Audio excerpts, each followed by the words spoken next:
नाही, आई भावाला कुठेही सोडणार नाही ती. की जो विद्यार्थी आहे ज्याला परत शिक्षण घ्यायचं मग त्याची मानसिकता काय असते तुमच्याकडे येताना? आई मग हळू पोळ्या लाटायला सांगते, सगळी कामं मुलीला सांगते.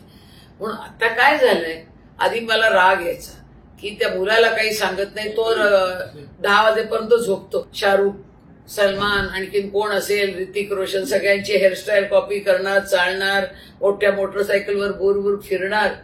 पण आतून तू भित्र आहेस. की सर्टिफिकेट एक पेपरचा तुकडा आहे आणि तो तुम्ही फ्रेम करून भिंतीवर लावता, पण त्याला शोभा कधी येते, त्याला त्याची किंमत कधी येते, जेव्हा तुम्ही त्याच्यावरनं कमावता. त्यांच्या हेड ऑफिस मधनं येतात, अमेरिका, इंग्लंड, कुठं असतील ते, त्यांना ते करावेच लागतात. म्हणून त्यांच्या ऑब्जेक्टिव्ह मध्ये बघूनच आम्हाला आमचे प्रपोजल्स द्यावे लागतात की तुमच्या 50 लाखाच्या फंडने किती मुलांना शिकवलं. बरं, ते नुसतं नाही, आधी काही शिकवलं झालं, आता त्याचा इम्पॅक्ट म्हणजे तो किती कमावतो, त्याला किती लोकांना नोकऱ्या मिळाल्या, किती ड्रॉपआउट झाले. IIT, तुमच्या IIMs आणि मोठ्या कॉलेजेस मधनं होत असेल, पण ही पैसा नाही म्हणून ह्या तळाच्या लोकांना का चुकलं पाहिजे? हाय, हॅलो आणि नमस्कार. म्हणजे बऱ्याच असं होतं की आपण NGO किंवा अशा सोशल संस्था ऐकल्या की खूप असे प्रश्न पडतात किंवा खूप अशा गोष्टी ज्या आपल्याला माहितीच नसतात, किंवा कधीतरी आपण फक्त NGO म्हटलं की डोनेशन द्या आणि काम सुरुवात करा, या गोष्टीच आपल्या कानावर पडतात. पण खरं तर NGO म्हणजे काय, त्यांचं काम कसं चालतं, त्याचबरोबर NGO मध्ये अशा कुठल्या कुठल्या गोष्टी किंवा कुठल्या कुठल्या संकल्पनांना धरून ती एक संस्था काम करत असते, ह्या गोष्टी आपल्याला माहितीच नसतात. तर खरं तर याच गोष्टी जाणून घेण्यासाठी त्याचबरोबर एक कविता आहे, जसं म्हणतात ना, देणाऱ्याने देत जावे, घेणाऱ्याने घेत जावे, देता देता घेणाऱ्याचे हातच घ्यावे. या कवितेनुसार आपण सुरुवात करणार आहोत आणि आज आपण जाणून घेणार आहोत परिवर्तन किंवा युवा परिवर्तन या संस्थेकडून आणि त्यांचं कसं काम चालतं, त्याचबरोबर त्यांच्या कुठल्या कुठल्या गोष्टी आहेत ज्या आपल्याला आजपर्यंत माहित नाहीत आणि त्या आज आपण जाणून घेणार आहोत. त्यांचे फाउंडर खैर मानकर. नमस्कार.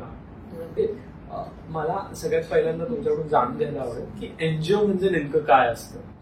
NGO हा शब्द म्हणजे नॉन गव्हर्नमेंट ऑर्गनायझेशन, म्हणजे गव्हर्नमेंटचा काही त्याच्यात भाग नाहीये. इंडिपेंडेंट ऑर्गनायझेशन, कुठलीही संस्था जी सोशल वर्क करते, काही काम करते समाजासाठी, त्याला गव्हर्नमेंटचा काही संबंध नसला की तो NGO म्हणतात.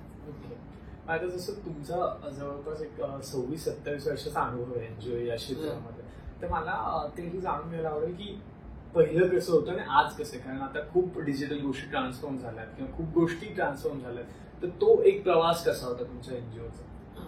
पहिल्यांदा NGO म्हणजे मला एका अमेरिकन NRI, आपल्या इंडियनच महाराष्ट्रीयनने सांगितलं होतं, तुम्ही ते जोडा घेऊन फिरणारे आहात का, चप्पल अगदी झिजेपर्यंत, का स्मार्टर ऑर्गनाइज्ड NGO आहात?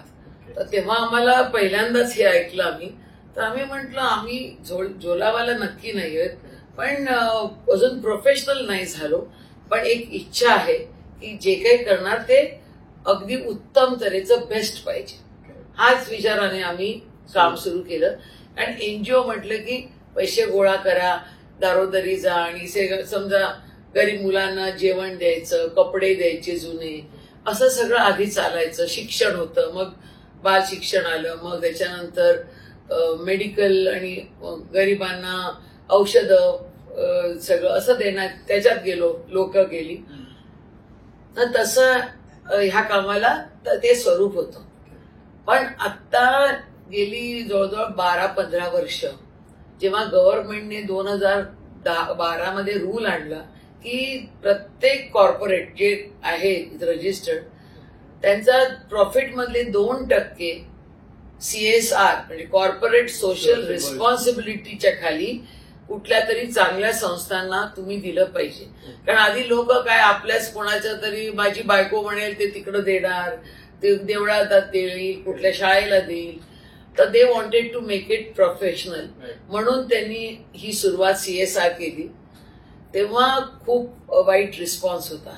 असं कंपल्सरी कसं करता येईल, गव्हर्नमेंट हे चीटिंग आहे, त्याच्यामध्ये पैसे खायचे बिझनेस आहे, असं करून खूप शिव्या घातल्या सगळ्यांनी. आणि जवळजवळ 2-3-4 वर्ष खूप त्रास झाला, कारण लोकांना कळत नव्हतं काय करायचं. पण आता it is become a blessing. म्हणजे जे ते CSR खाली झालंय, तुम्हाला एक रस्ता मिळालाय, तुम्हाला एक रूल्स अँड रेग्युलेशन्स मिळाले, तुम्ही असंच सगळ्यांना असं वाटायचं आणि त्या पैशाचं पुढे काय होतं कोणालाच माहिती नसायचं. आता तसं नाहीये. तुम्हाला जर पैसे मिळाले, 50,000 असो का 1,00,000 असो का 1 करोड असो, प्रत्येक पैशाची तुम्हाला अकाउंट द्यावा लागतो. खर्च कसा केला, कशासाठी केला, त्याच्यानंतर त्याचा इम्पॅक्ट काय, हे खूप काही बारकाईने आता कॉर्पोरेट्स बघतात. आणि तसा गव्हर्नमेंटने, सरकारने रूल आणलाय. त्याच्यामुळे आता एक म्हणजे असं कोणाला तरी पैसे खायचे आणि स्वतःवर उडवायचे, पैसे घेऊन अमेरिकेला ट्रिप्स करायच्या, आणि एनजीओचं नावच वाईट झालं होतं. कारण तुम्ही जर मला समजा 50,000 दिले, तर मी जाऊन त्याचं आधी विमानाचं तिकीट घेणार आणि अमेरिकेला सुट्टी करून येणार आणि मग सांगणार गरिबांना जेवण दिलं, मुलांना शाळेचे युनिफॉर्म दिले, असं खूप चालायचं. म्हणून नाव वाईट झालं होतं. So we have to take lot of trouble ते की आता काम सुरळीतपणे, professionally and with high credibility, आणि काय म्हणतात सगळं दिसलं पाहिजे, तसं पाहिजे. अगदी ट्रान्सपरन्सी म्हणतात ना, तसं पाहिजे. नाहीतर कोणी तुम्हाला आता पैसे देत नाही. पण हा जो शिफ्ट होता ट्रान्सपरन्सीचा, त्याच्यात मग इव्हॉल्युशन कसं होत गेलं? तुम्ही ऍज अ एनजीओ, आता हे गव्हर्नमेंटनी रूल्स रेग्युलेशन आणले ठीक आहे, ऍज अ एनजीओ तुम्ही कसं इव्हॉल्व्ह होत गेला? आम्ही जेव्हा केलो तेव्हा आमच्याकडे एक ऑलरेडी संस्था होती, खेरवाडी सोशल वेलफेअर असोसिएशन, जी 1928 मध्ये स्थापन झाली होती. त्याला आता 2028ला 100 वर्ष होती. तर तेव्हा कसं कम्युनिटी वर्क, एक मग तुम्ही बालवाडी सुरू करता, मग ती शाळा होते, मग टेलरिंग, शिलाई क्लास, असंच गोष्टी होत्या. पण ते 1928 मध्ये, मग जसं वेळ बदलत गेला, काळ बदलत गेला, ते कम्युनिटी वर्क झालं, मग त्याच्यात हेल्थ आलं, मग त्याच्यात आपलं स्वातंत्र्य लढाई सुरू झाली, त्याच्यामुळे खादीमध्ये गेलो. जी काही तेव्हाची गरज होती तसं ते एनजीओ बदलत गेला. पण एक गांधीयन रूल्सवर ते जरा पाळत होतो. कारण आमचे फाउंडर बाळासाहेब खेर होते, जे स्वातंत्र्य लढाईमध्ये होते, स्वतः सॉलिड सीटर होते, पण ह्याच्यामध्ये पडले. आणि मग मुख्यमंत्री म्हणजे चीफ मिनिस्टर, आधी त्याच्या आधी प्राईम मिनिस्टर होते बॉम्बे प्रॉव्हिन्सचे, म्हणजे सिंध, गुजरात, महाराष्ट्र, मग गोवा, कर्नाटक पर्यंत होतं बॉम्बे प्रॉव्हिन्स. त्याचे ते प्राईम मिनिस्टर होते, मग त्याचे ते चीफ मिनिस्टर झाले त्याच बॉम्बे प्रॉव्हिन्सचं. आणि मग बॉम्बे स्टेट झालं, तेव्हा ते चीफ मिनिस्टर झाले. तर त्यांचं एक काय म्हणतात, त्यांचं एक कल्चर, एक विजन होतं, तर ते आम्हाला तोडायचं होतं. त्यांनी खूप मेहनत केली होती. आणि खेरवाडी, जे आम्ही आता नाव त्यांच्या नावाने दिलं आहे बँड्रा ईस्टला, ती त्यांची कर्मभूमी झाली. कारण त्या जागेला काही नव्हतं, तिथं नाव नव्हतं. चमडेवाला की वाडी म्हणायचे, कारण चमड्या लोक करायचे लोक खाटीक होते. मग ह्यांचं काम बघून ते नंतर जेव्हा ते वारले तेव्हा ते नाव खेरवाडी दिलं. असं ते झालेलं आहे. तिथं आमची काही जमीन नाहीये, सगळी गव्हर्नमेंट, आणि तिकडे कोणी नव्हतंच. बँड्रा ईस्ट आता जे बीकेसी मुळे लाखो करोडो पर एकर का काय झालं असेल, तेव्हा त्याला फुटकी कवडी पण कोणी दिली नसती. सगळी आम्ही घेऊ शकलो असतो.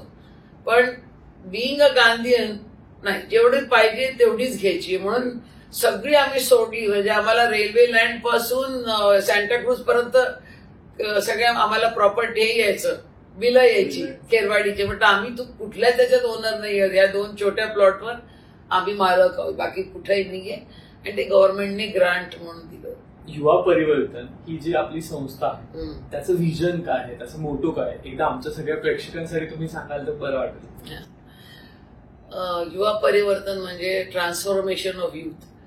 आणि जेव्हा आम्हाला लक्षात आलं की मुला-मुलींना, तरुण मुला-मुलींना ज्यांची शाळा, आता कॉलेज सुटलंय किंवा पुढे जॉब, तुम्ही म्हणता ना अनएम्प्लॉयमेंट आहे, ते काय आहे अनएम्प्लॉयमेंट मध्ये?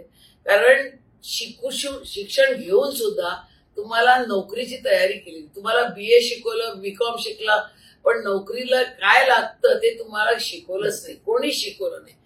म्हणून मग आम्हाला लक्षात आलं की हे IIT, तुमच्या IIMs आणि मोठ्या कॉलेजेस मधनं होत असेल, पण ही पैसा नाही म्हणून ह्या तळाच्या लोकांना का चुकलं पाहिजे, तर ह्यांच्यासाठी काहीतरी केलं पाहिजे, हाच आमचा उद्देश होता. So it was meant for school dropout. मग आता आम्ही ड्रॉपआउट्स घातलंय की ड्रॉपआउट म्हणजे तू इंजिनियर असला आणि उद्या बेकार असला तर युवा परिवर्तन मध्ये येऊ शकतो. कारण आमच्याकडे एक वकील आला होता, तो म्हणाला मी वकील आहे पण बाकीच्याला कंटाळा येतो, काय करू, तर तुमच्याकडनं जर मी काहीतरी शिकलो तर का नाही. असं असे इन्स्टिट्यूसेस आहेत जे अमेरिकेत आपण ऐकतो, इथं ऐकत नाही. तर सगळ्यांना आता ओपन करायला लागलेत, पण आता सगळे ग्रॅज्युएट ड्रॉपआउट्स आलेत कारण नोकऱ्या मिळत नाही. कारण तुमच्याकडे नोकरीसाठी जे हे लागतं कला ती तुमच्याकडे नसते. तुमच्याकडे डिग्रीज असतात पण पुढे काय त्यासाठी मग आम्ही ह्या सुरू केलं फॉर स्कूल ड्रॉपआउट्स आणि अगदी गरीब. आणि मुख्य म्हणजे आम्ही जेव्हा सुरू केलं ना की काही ओळखपत्र नको, म्हणजे स्कूल लिव्हिंग सर्टिफिकेट, तेव्हा रेशन कार्ड, जेव्हा आम्ही सुरू केलं जन्म दाखला आणि भाडे चिठ्ठी, आणखीन काय काय बाबा खूप लागायचं. आता नशिबाने आधार कार्ड आलंय, पण आम्ही म्हटलं तुला काही नकोय, ऍज लॉंग एज तू भारतातला राहणार आहे, UP असो का साऊथ इंडिया असो का मणिपूर, तुला इच्छा आहे ये.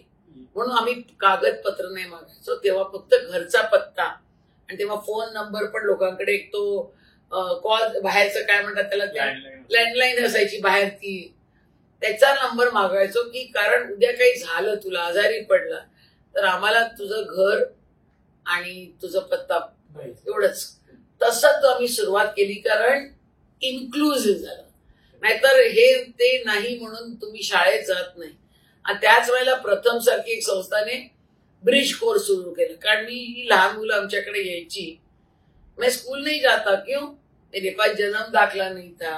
कारण ते बिहारमध्ये हे आलं, काय म्हणतात, पूर आला किंवा दुष्काळ पडला की ती एक पिशवी, त्याच्यामध्ये ते 2-2 एक कपडा घालायचा, डोक्यावर घ्यायची, मुलांना घ्यायचं आणि मुंबईच्या ट्रेनमध्ये बसायचं.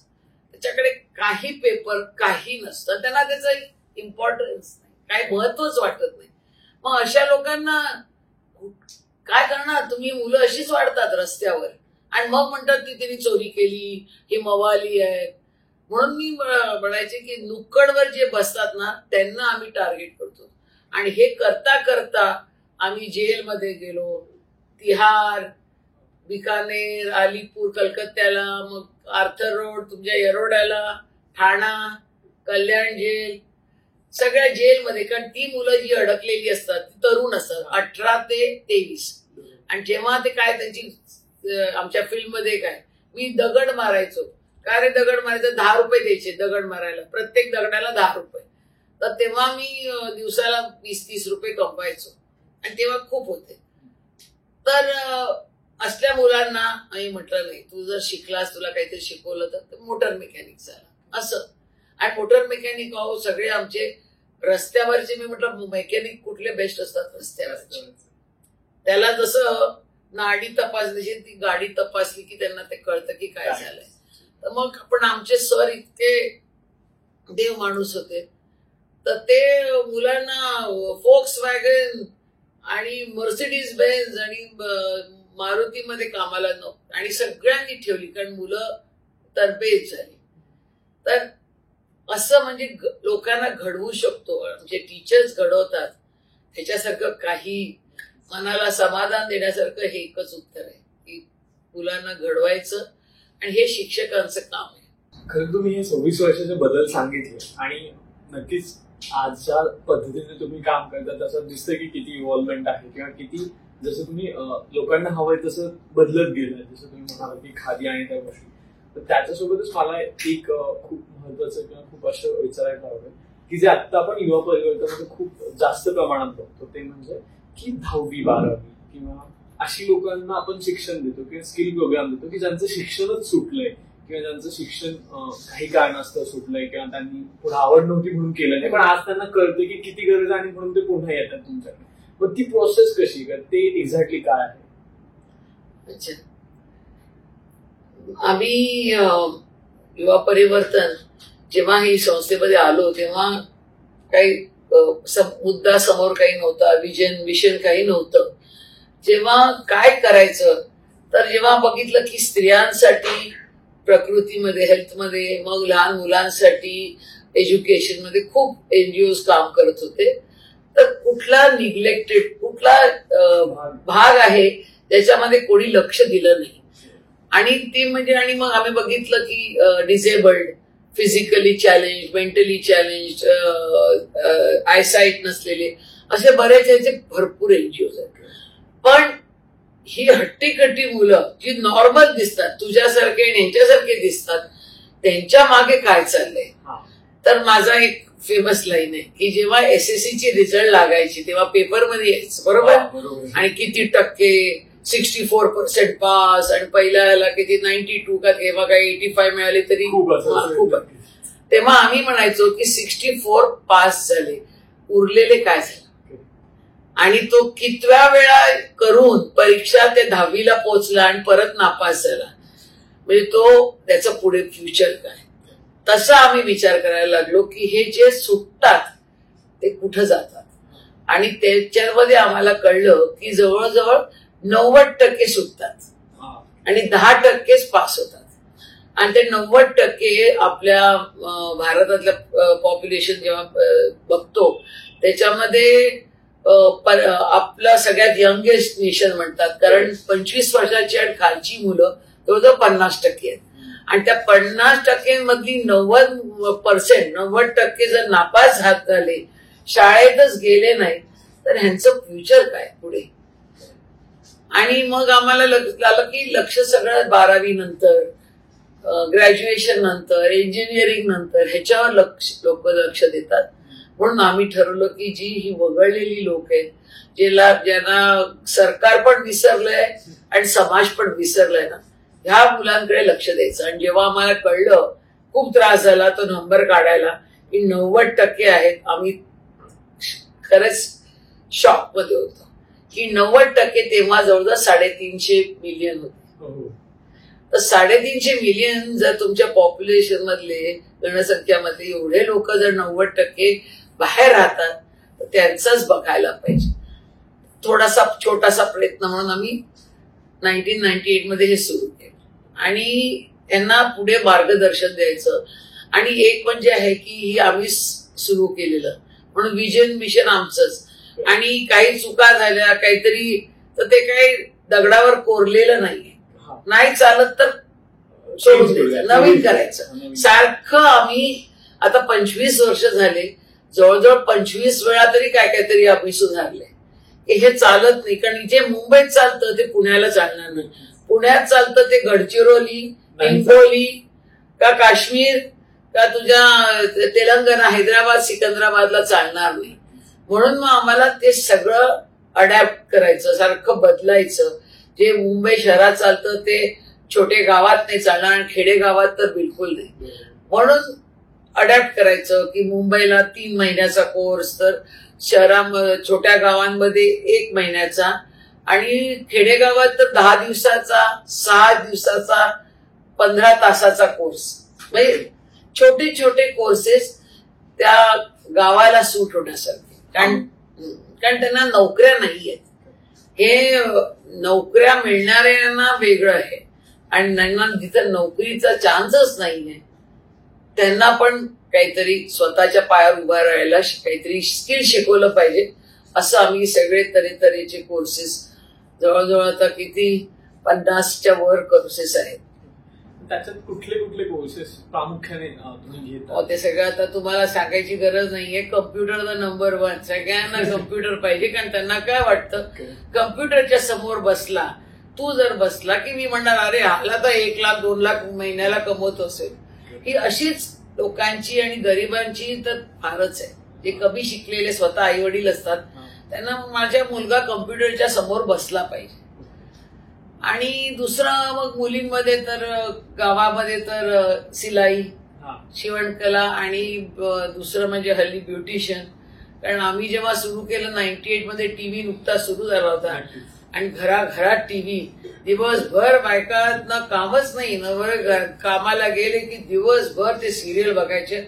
हमको हमारी बेटी ऐसी दिखनी चाहिए, तर फोटो घेऊन यायचे त्या ऍक्ट्रेसचा ओके. आणि मेकअप असा पाहिजे तिचा, हमारी बेटी को अच्छा बनाव, बहू को अच्छा बनाव. आता बहूला पण, कारण मुलगा म्हणतो माझी बायको अशी दिसली पाहिजे ह्या ऍक्ट्रेस सारखी, कोणी असेल ती बाबा. तर हे आम्हाला गंमत वाटली. आणि त्याच्या आधी मी जेव्हा 95 मध्ये ब्युटिशियनचं सुरू केलं, तर तेव्हा ये क्या ब्यूटी सिखाती, ये गंदा काम है, ये तो सिर्फ धंधे वाली मेकअप लगाती है, ओके.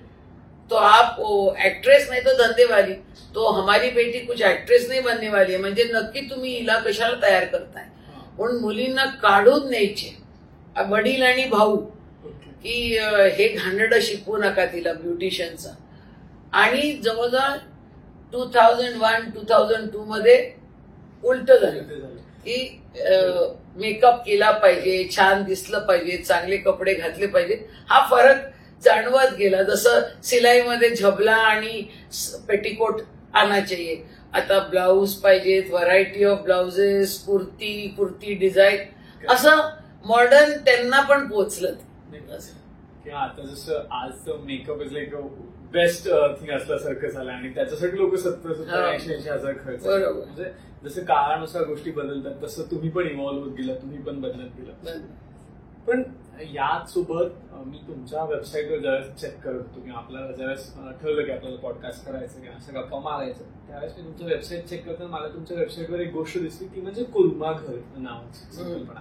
आणि ती मी तिथे वाचण्याचा प्रयत्न केला पण मला ती इतकी आधी समजली नाही, तर मला ती तुमच्याकडून समजून घ्यायला आवडेल. नक्की कुर्माघर म्हणजे जेव्हा स्त्रीला मासिक पाळी येते तेव्हा प्रत्येक घरामध्ये, तू पण ऐकलं असेल आजीकडनं, आणि की बाई स्त्री घरामध्ये काम करायची नाही, कशाला हात लावायचे नाही आणि तिला वेगळं बसावं लागायचं खोलीत, स्वयंपाक पण नाही करायची.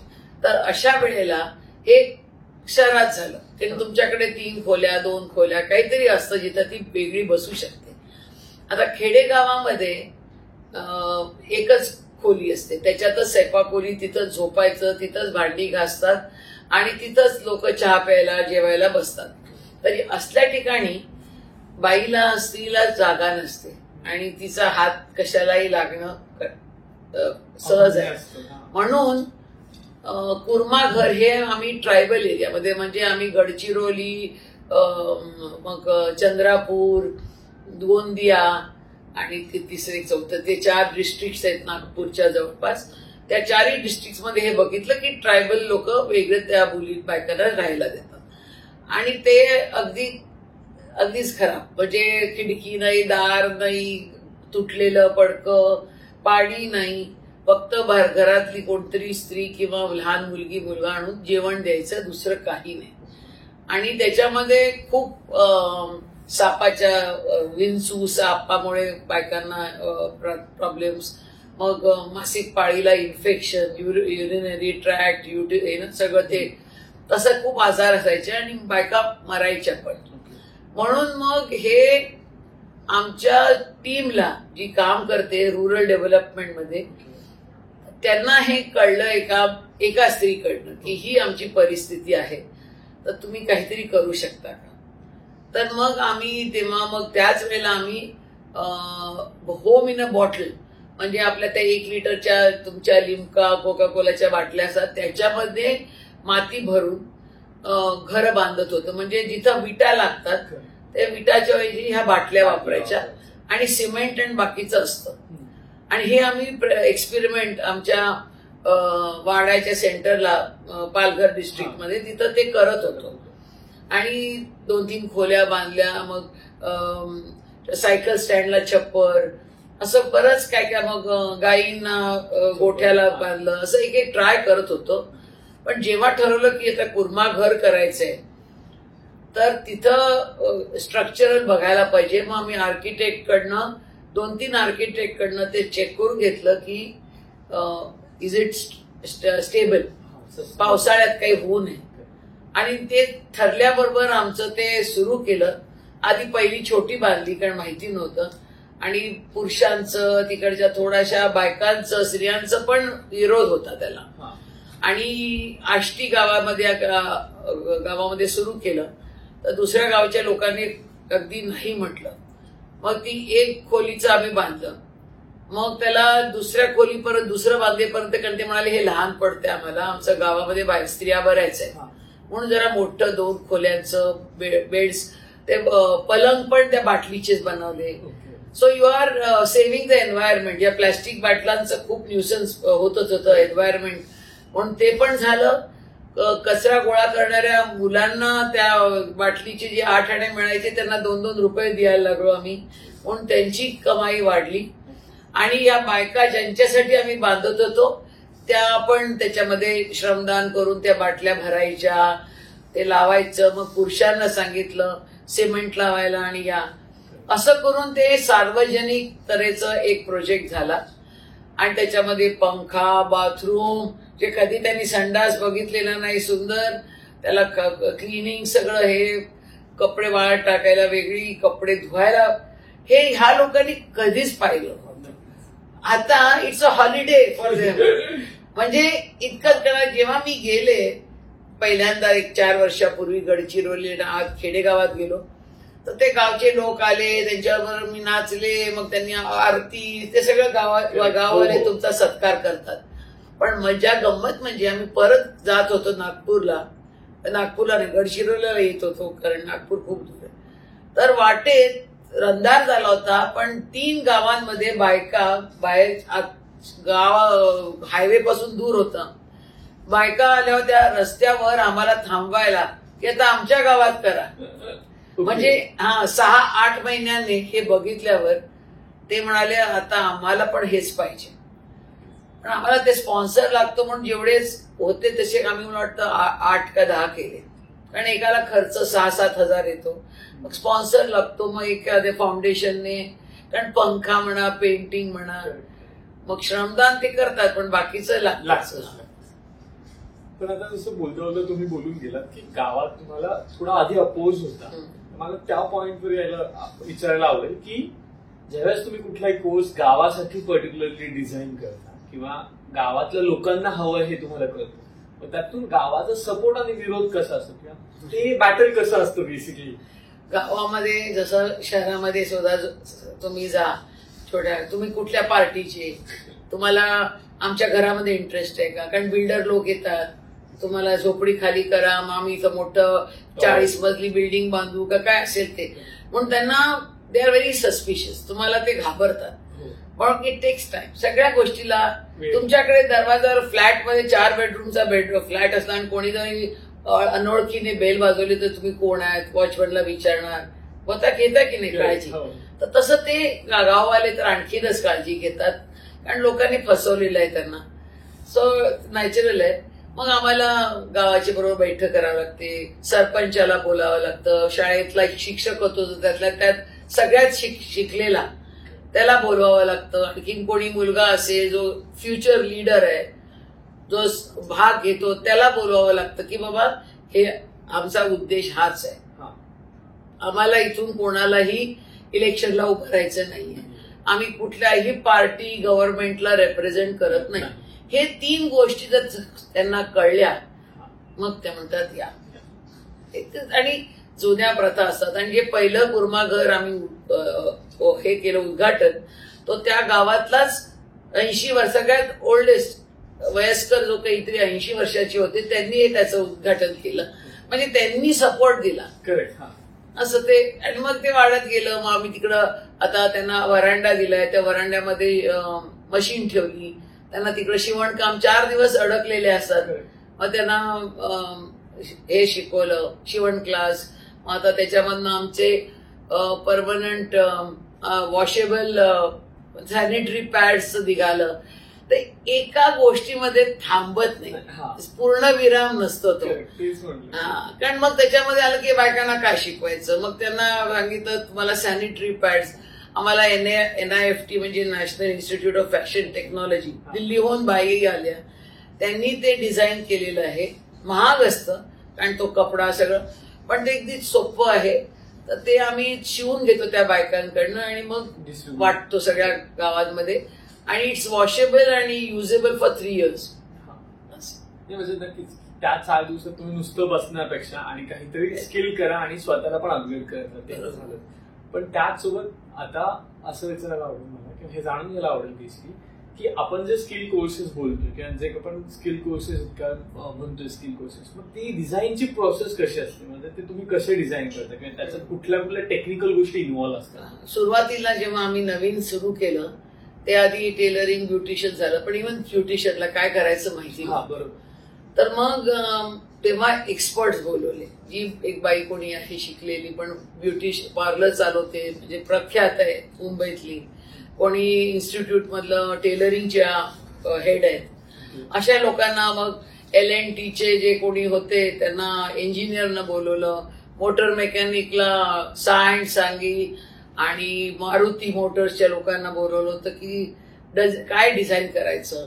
मग एक कंपनी आहे ब्लू स्टार, त्यांना एअर कंडिशनिंगचं असे एक्सपर्ट बोलवले आणि त्यांच्याकडनं डिझाईन करून घेतलं आणि ते झालं. पण त्याच्यानंतर अपग्रेड करतच लागतं, म्हणजे सारखं अपग्रेड करावंच लागतं, नाहीतर यू आर फॉलिंग बिहाइंड. तसं आता त्याच्यापेक्षा कम्प्युटरचा कोर्स आता काय काय नवीन येत आहे ते आम्हाला म्हणजे इट्स अ स्ट्रगल, कारण नवीन कोर्स केला की त्याच्यात पैसे वाढतात, काही ऍडिशन केलं की कोर्सची किंमत वाढते, पण आणि आमच्या मुलांना परवडत नाही कारण आम्ही फी घेतो, थोडी तरी घेतोच. म्हणजे कम्पेअर टू 40,000 आम्ही 5,000 घेतो, 6,000 घेतो, पण ती आम्हाला जास्त वाटते कारण आम्ही 300 आणि 200 रुपयाला सुरू केलेले कोर्स आता 3-4 हजारावर गेले, म्हणून आम्हाला जरा वाटतं. पण तेवढी खर्च असतो कारण टीचरला सगळे टीचर्स पेड आहेत. Only me and my husband mister Kher आणि मी आम्ही व्हॉलंटिअर्स आहोत आणि बाकीचे सगळे पेड आहेत. लोकांना काय वाटतं एनजीओ म्हणजे कोणाला पगारच नसतो, म्हटलं एनजीओ कसं जाणार, पोटाचा प्रश्न आहे. सगळ्यांना पगार असतो. जे व्हॉलंटिअर म्हणून वेगळे येतात, आता कॉलेजेस मधनं येतात किंवा कोणी प्रोफेसर रिटायर्ड आहे, मी येतो काही शिकवायला इंग्लिश, ते वेगळे, ते व्हॉलंटिअर्स असतात. ते come for a short period आणि ते निघून जातात. आपण कुठलीही गोष्ट कितीही चांगल्या हेतूने सुरुवात करूया, पण त्याचा कोणीतरी गैरवापर घेणारा असतं, कोणीतरी गैरवापर करून घेतं. असे काही तुम्हाला अनुभव आले का की तुम्ही खूप चांगल्या प्रकारे सुरुवात केली, खूप चांगल्या प्रकारे एखादा कोर्स डिझाईन केलाय, तो देताय, लोक त्याचा उपयोग करतात, पण त्यातल्या त्यात कोणीतरी गैरवापर करते, मग तो कसा होता? ते होतच राहत. फ्रॉड होतात, कोणी गोळा केलेली फी घेऊन पळून जातात. मग आता आमचं युवा परिवर्तन जे सोडून गेले ते मग आमचंच सर्टिफिकेट छापून त्याचे कॉपीज करून स्वतः युवा परिवर्तन सुरू करतात. मग गैरउपयोग म्हणजे हाच असला जास्त होतो आणि सगळ्याला चेक्स अँड बॅलन्सेस पाहिजे. म्हणजे टीचर नीट शिकवते की नाही, सगळा कोर्स जेवढा दिलाय तेवढा शिकवते की नाही, कारण आमचे कोर्सेस शॉर्ट आहेत, 6 महिने वर्षाचे नाहीये, 3 महिन्याचे मॅक्झिमम. एक आता मला वाटतं ब्युटिशियन 4 महिन्याचं आहे, पण नाही तर सगळे 3 महिन्याचे. म्हणून थोडक्यात आम्ही शिकवतो. सगळ्यांना एक्सपर्ट करता येत नाही, कारण एक्सपर्ट व्हायचं तर तुम्ही इंजिनिअरिंगला जा, 3 वर्षाचा ऑटोमोबाईल इंजिनियर व्हा किंवा सॉफ्टवेअर इंजिनियर व्हा मणिपाल किंवा IIT ला जाऊन. तर we are not expecting that. हे मुलं कमी शिकलेली आहेत. आधी जसं तुला सांगितलं 2री पासून 5वी पासून ड्रॉपआउट्स होते, आता तसं नाही राहिलं. आता सगळे पास होतात 10वी पर्यंत. त्याच्यामुळे आता 10वी ड्रॉपआउट, 12वी ड्रॉपआउट, आता ग्रॅज्युएट ड्रॉपआउट यायला लागलेत. कारण मी BA झाले तर मी करणार काय, मला कोण नोकरी देणार आहे, मला काहीच येत नाही. म्हणजे ही परिस्थिती मी 50 वर्षापूर्वी जेव्हा ग्रॅज्युएट झाले तेव्हा तीच होते. मग मला त्याच्या पुढे काहीतरी BEd करायला पाहिजे, काय MA करायला पाहिजे, सारखं आपल्याला अपग्रेड करत. तर ही ह्या मुलांची परिस्थिती होती. तर मग आमची म्हणजे ग्रॅज्युएटची काय, आता सगळं बदलतंय, म्हणून आम्ही पण कोर्सेस सारखे अपग्रेड करतो, त्याच्यात काहीतरी आणतो, नवीन आणतो आणि मग थोडंसं थोडक्यात करतो, फार एक्सपर्ट करायला.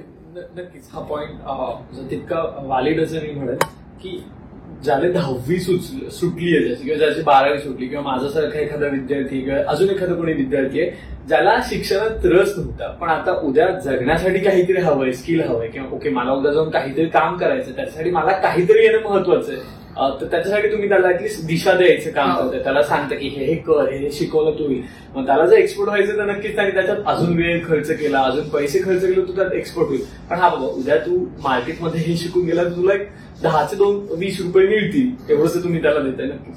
आणि ते खूप चॅलेंजिंग टास्क आहे.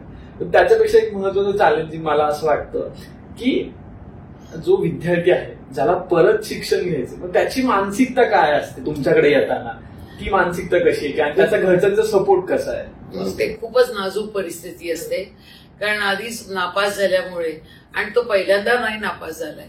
मी एकदा 5वीत नापास होते, परत 7वीत नापास होते, मग परत 8वी 9वीला नक्की होणार. काही वेळेला तर मुलं 7वी मध्ये 2-2दा नापास होऊन मग शाळेच्या बाहेर काढले जातात.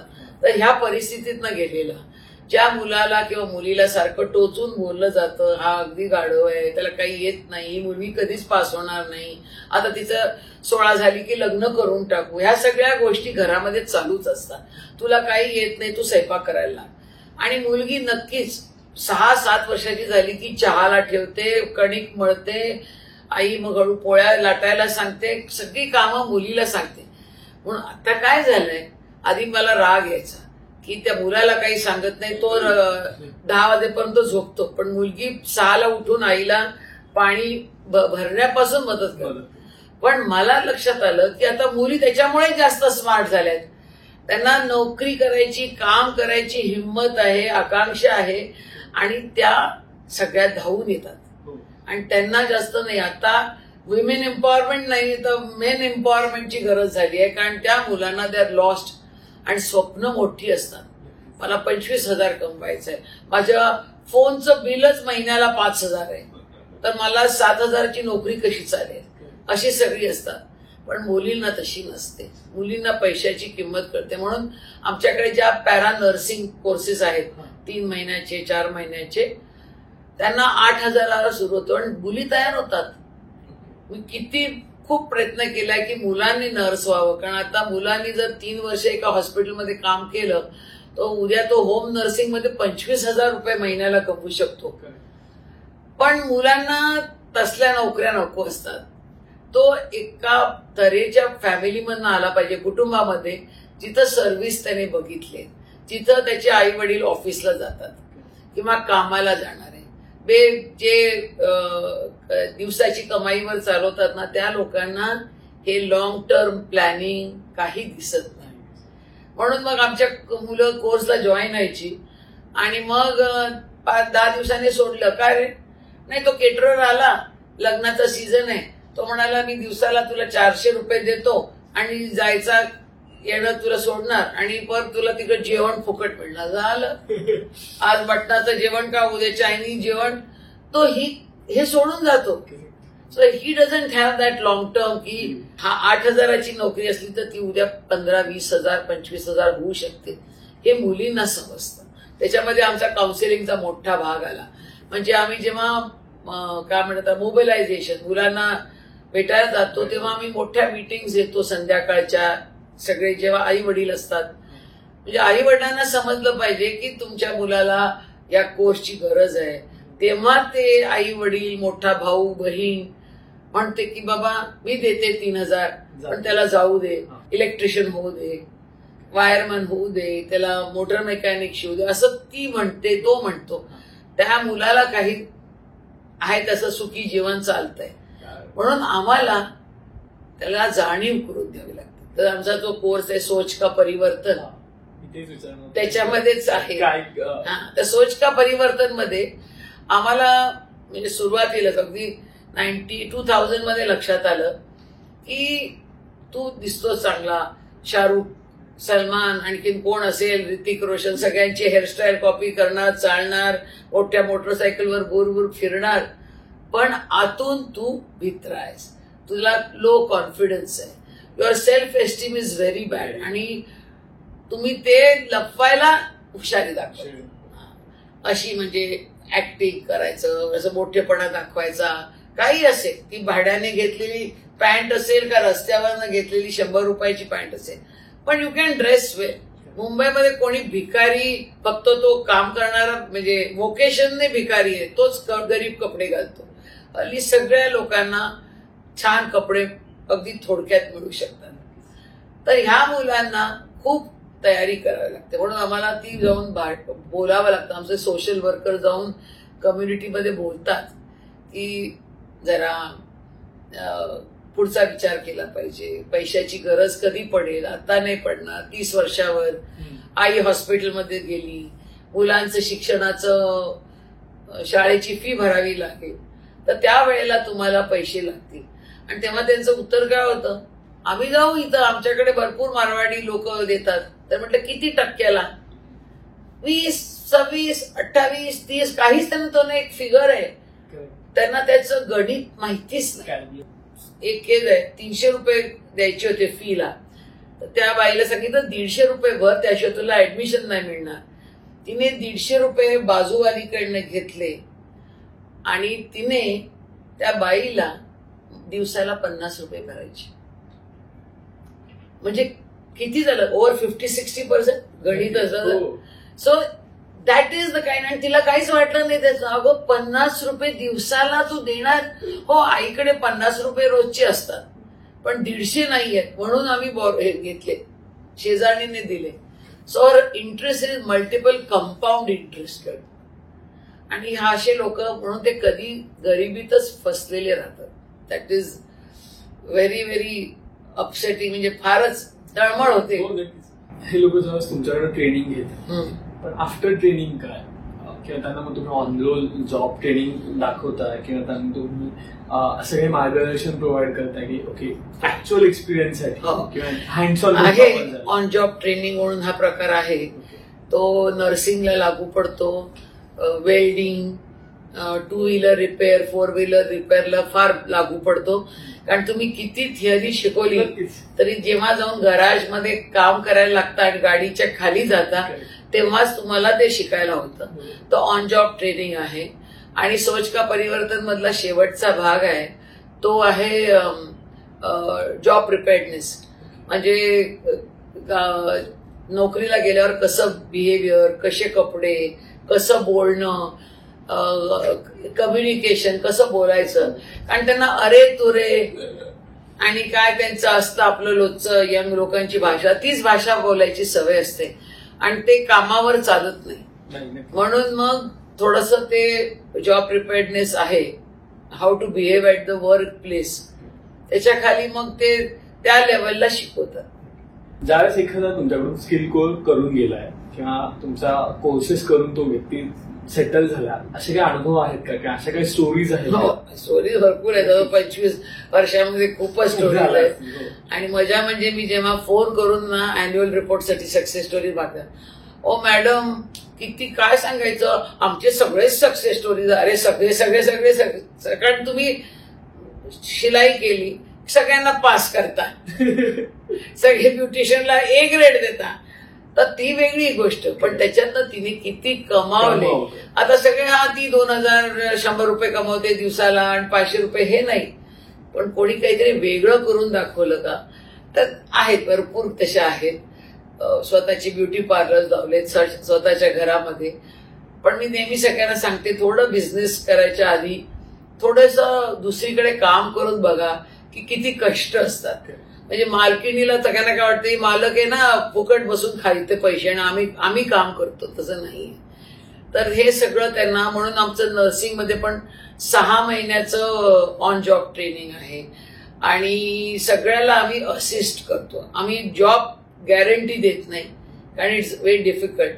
पण आमच्या प्रत्येक टीचरची किंवा आमच्या सेंटरच्या मॅनेजरची जिथं कनेक्शन्स आहेत, तिथं आम्ही जाऊन त्यांना जॉबसाठी मदत करतो आणि मिळतात. 3 महिन्याचं झालं की आमचं नाही, पण मग 6 महिन्याने 8 महिन्याने. नर्सिंगच्या तर 100% लगेच लागतात. ती कोर्स ते OJT करते, परत येते, परीक्षा देते, तोपर्यंत ऑलरेडी तिला नोकऱ्या मिळाल्या, कारण शॉर्टेज खूप आहे. बरोबर.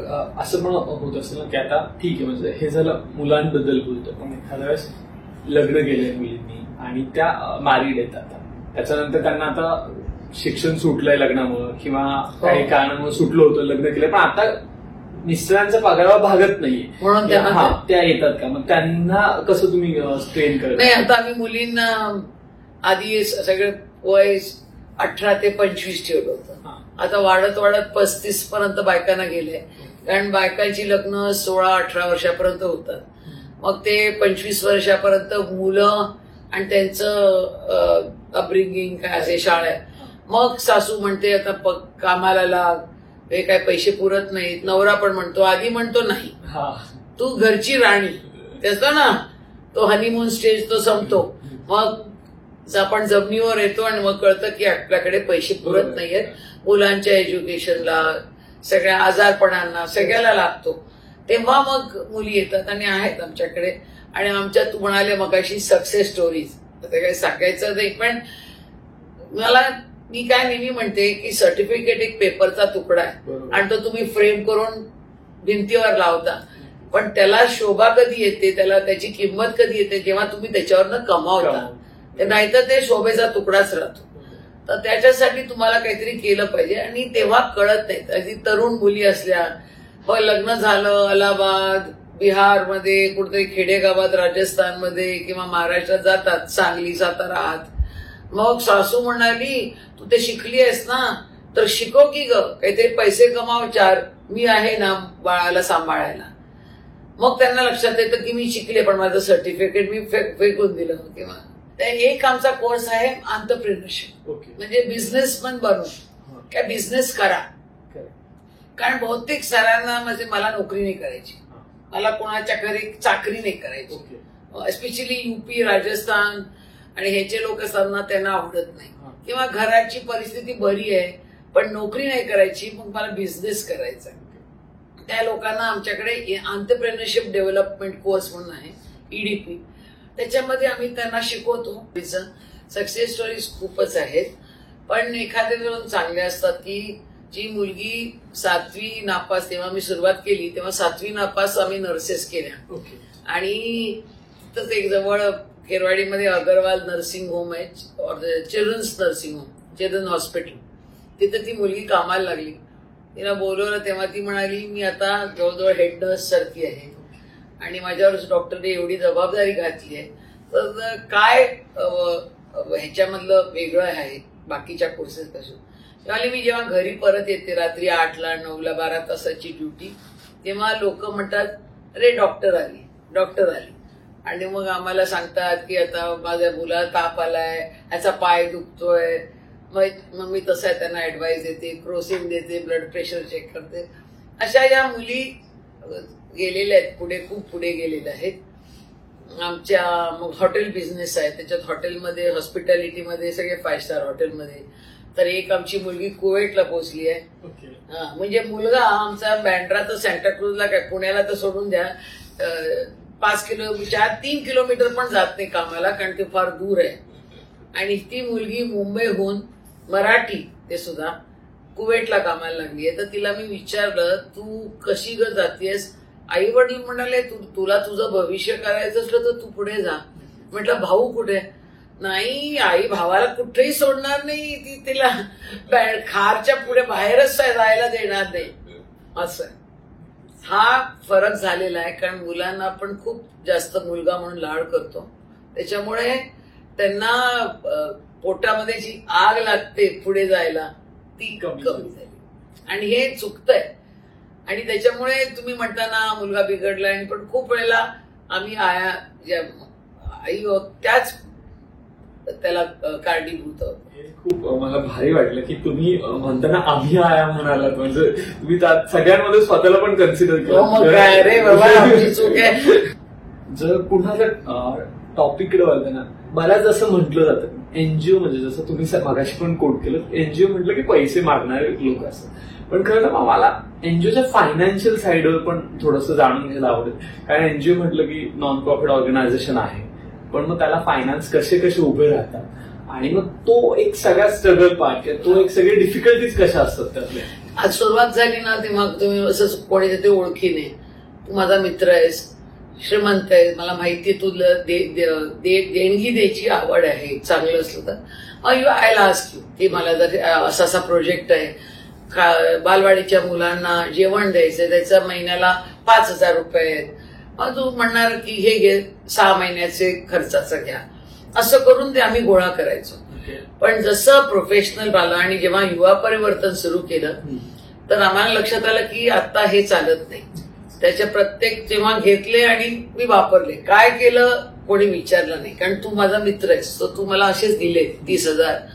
पण आता जे आहेत ना ते प्रत्येक पैसे विचारतात. सो प्रोजेक्ट प्रपोजल लिहावा लागतो, त्याच्यामध्ये कुठला प्रोजेक्ट तुम्ही सिलेक्ट केला. तर आमच्याकडे जवळजवळ आता तसं म्हटलं तर या कितीतरी कोर्सेस, मग अर्बन, सेमी अर्बन आणि रुरल, मग ट्रायबल, मग मुलं, आणि असे करून ओरिसा, मध्य प्रदेश, आता कुठं आम्ही आसाम, मेघालय, मणिपूरला गेलो आहोत, इथं राजस्थान, दिल्ली सगळीकडे पसरलोय. तर तिकडं जर काय करायचं असेल तर त्याचा सगळा प्रोजेक्ट प्रपोजल लिहावा लागतो, त्याच्यातला खर्च लिहावा लागतो, आणि तशा त्या ह्याच्यावर ते तुम्ही काय 5 करोड 1 करोड मागताय ते मागावे लागतात. आणि तो कसा utilisation of funds is very important. आणि तो क्वार्टरली किंवा कधी कधी 6 महिन्याला, पण कधी कधी क्वार्टरली द्यावा लागतो. म्हणजे त्याच्यासाठी मागे एक टीम लागते.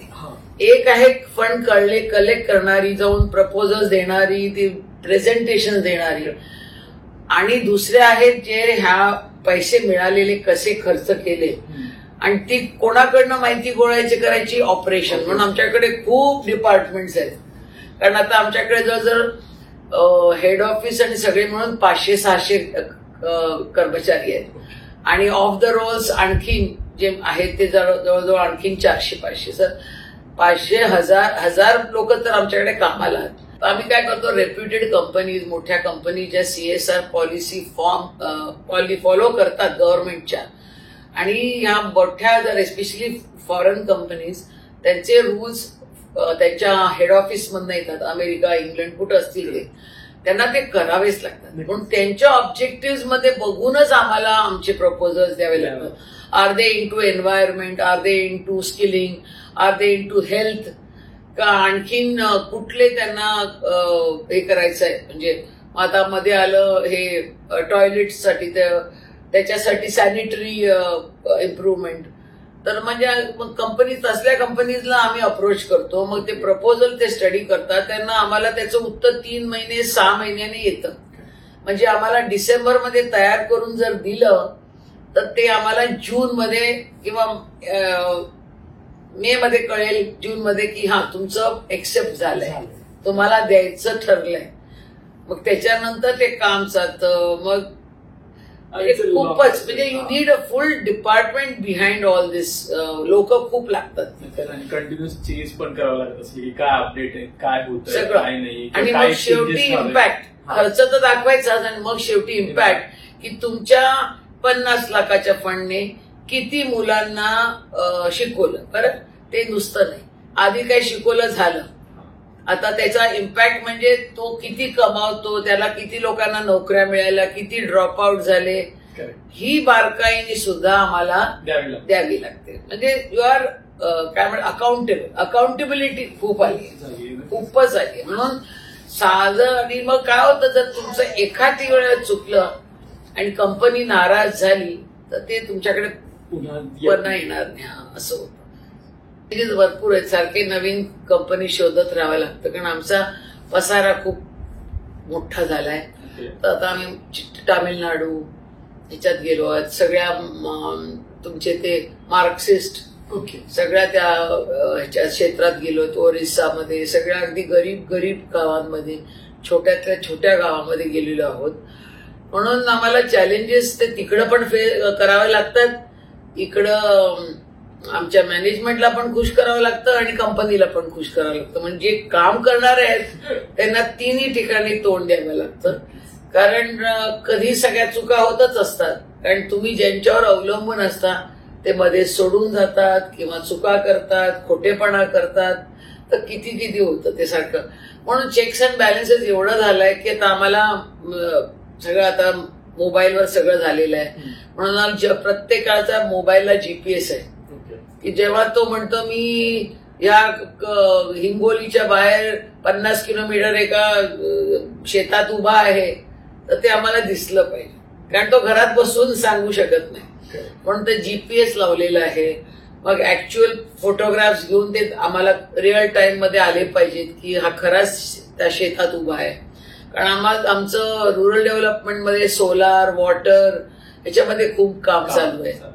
म्हणून जिथं म्हणजे मोठ्या कंपनीज आहेत, टाटा ट्रस्ट आणि हाँगकाँग बँक, त्यांच्या सगळ्या फाउंडेशन्सना आता एन्व्हायरमेंटवर खूप जोर द्यायला सांगितलंय. आणि हे सुद्धा म्हणतो ना, तू फोकस पण बदलत गेलाय. आधी मुलं होती, मग मुलींच्या म्हणजे बायकांचं, स्त्रियांचं हेल्थ होतं, मध्ये खूप काहीतरी युरिनरी ट्रॅक्ट, मग कॅन्सर आलं. तसंच आता सगळं हे एन्व्हायरमेंटवर आलंय. म्हणून आम्ही जेव्हा ते टॉयलेट्स आलं, ते टॉयलेटचा प्रोजेक्ट गव्हर्नमेंटचा होता, तेव्हा आम्ही काहीतरी 6 मग 10,000 टॉयलेट्स बांधले त्या 4 डिस्ट्रिक्ट्समध्ये, गडचिरोली, नागपूरच्या बाजूला. आणि सगळ्या मग आम्हाला ते ओपन डेफिकेशन फ्री, ODF असं त्याला नाव दिलं होतं, की त्याला सर्टिफिकेट मिळालं. तर कुठल्या क्षेत्रात काम करायचं तिथं आम्हाला स्वतःला नाही म्हणायला ते सवय नाही. सगळ्यात कुठे